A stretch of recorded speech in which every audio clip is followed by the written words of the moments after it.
Good evening, everyone. Welcome to the channel. Before I begin, here are my disclaimers. Today I am going to give you an update about Commercial Metals Co. annual report.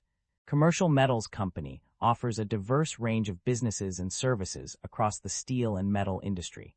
These include manufacturing and recycling of ferrous and non-ferrous scrap, metals production and sale of finished long steel products such as reinforcing bar, merchant bar, and wire rod fabrication and sale of rebar for construction, projects rental and sale of construction-related equipment, and products manufacture and sale of strength bars for the truck trailer industry, sale of special bar steels for the energy market production, and sale of armor plates for military vehicles, supply of wire meshes, welded steel mesh, and other fabricated rebar byproducts to fabricators, manufacturers, and construction companies. The Commercial Metals Co. (CMC) stock price has shown no significant changes over the past year, despite several key news items and events. The company's fourth quarter and fiscal year 2025 financial results exceeded analyst estimates, with net earnings of $151.8 million and net sales of $2.1 billion. However, a significant litigation expense of $362 million impacted full-year net earnings.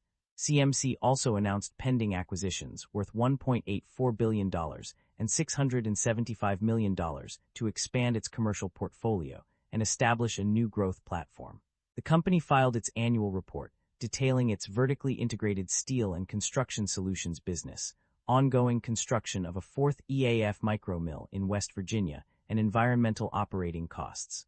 The lack of significant change in the stock price can be attributed to several factors. Routine announcements, such as the dividend declaration and quarterly earnings reports, may not have triggered substantial market reactions. Additionally, major news items might sometimes lead to relatively muted responses, depending on market expectations. Overall, while CMC has experienced significant movements overall during the past year, with a 52-week stock price range from $37.92 to $64.53, the absence of significant changes in the stock price over the past year can be attributed to a combination of routine announcements and market expectations. The primary drivers of revenue growth or decline can be summarized into three main categories: net sales, segment performance, and product mix. Specifically, changes in net sales to external customers, segment performance, and shifts in product mix have a significant impact on revenue growth or decline. Revenue growth is driven by the increase in downstream products, construction products, and the introduction of new segments such as the Emerging Businesses Group.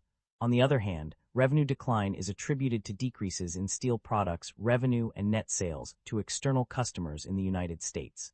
Geographic variations also play a crucial role, with regions like Poland experiencing revenue growth, while others experience declines. Capital expenditures can also impact revenue growth or decline by influencing production capacity and efficiency.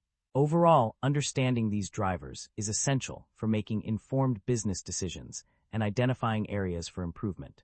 Net income and profit margins decline.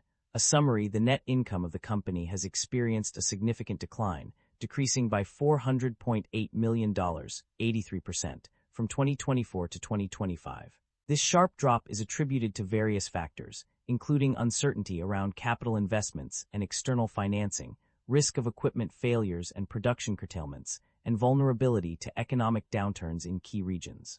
Profit margins have also been negatively affected, with several implied reasons contributing to this decline.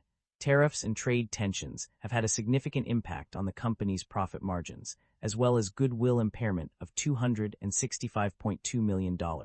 Additionally, revenue growth rates and operating margins have been affected by fluctuating energy prices, leading to unrealized gains and losses in OCI. The decline in net income and profit margins can be attributed to external factors such as excess capacity and overproduction by foreign producers, leading to lower domestic steel prices. Furthermore, increased imports of artificially low-priced steel from countries like China have put downward pressure on U.S. steel prices caused by dumping and subsidy abuses by foreign steel producers. Overall, the decline in net income and profit margins is a result of a combination of internal and external factors, including economic uncertainty, trade tensions, and competition from foreign producers. The company appears to be generating positive operating cash flow. This conclusion is supported by multiple sources within the financial summary, including pages 36, 53, and 76, which all indicate a positive operating cash flow. These consistent findings suggest that the company's current financial situation is stable and profitable. The company's debt level has experienced significant increases over the past year. According to various reports, total debt rose by $155.8 million from August 31, 2024 to August 31, 2025, and long-term debt increased by $159,171 in 2025. Additionally, the Foley acquisition contributed to a $1.84 billion increase in debt. In contrast, interest expenses have shown mixed results. While some reports indicate a decrease from $47.9 million in 2024 to $45.5 million in 2025, others suggest an increase of $1.6 million. However, the most recent and clear information suggests that interest expenses have increased significantly in 2025, rising from $40,127 to $131,185. Management's outlook and strategy. The company is focused on expanding its production capacity through organic and inorganic growth, including the addition of a fourth EAF micromill. Management aims to capture internal synergies and broaden the portfolio through capability-enhancing acquisitions, such as the CP&P acquisition and Foley acquisition. The company prioritizes safety, talent development, and operational excellence while navigating risks associated with global economic conditions and cyclical industries. By positioning itself as a global solutions provider to the construction industry, management expects to benefit from strategic investments and proposed acquisitions, ultimately driving growth and expansion. The company has made several strategic acquisitions and divestitures to enhance its operations and financial performance. Acquisitions include the purchase of Concrete Pipe and Precast, LLC, CP&P, and Foley Products Company, LLC, Foley, as well as 4 Tensar facilities in different locations. Additionally, the company acquired land in Berkeley County, West Virginia for a new micromill. The total cost of these acquisitions is approximately $2.5 billion.